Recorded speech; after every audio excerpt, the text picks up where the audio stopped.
Well, Schiff came here to the United Farm Workers office in Salinas, in a part of the state known as the Salad Bowl of the world, where they grow produce for people across the globe. It's all part of Schiff's message to make sure no worker is forgotten.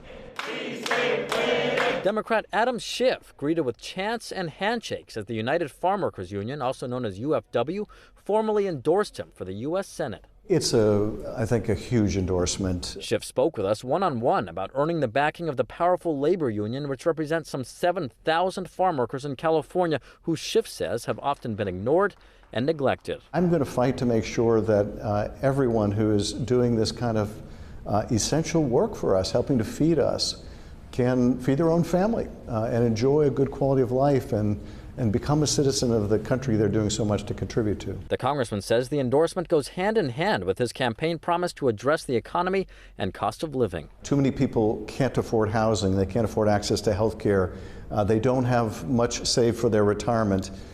And I think a big part of the answer is helping to strengthen collective bargaining. With the UFW endorsement, Schiff now has 13 labor unions backing him in the crowded race to replace the late Dianne Feinstein.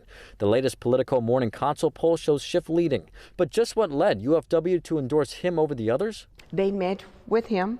UFW President Teresa Romero told us the union endorsed Schiff after he met personally with farm workers. I think it was one of the best interactions that an elected official has had with farm workers, because he was not just answering questions, he had a lot of interest. He definitely has the si se puede attitude.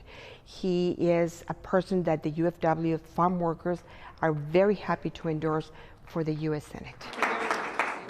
And looking ahead, Schiff tells me the next 2 months are about to get very busy for him. He plans to campaign up and down the state ahead of the primary election, March 5th.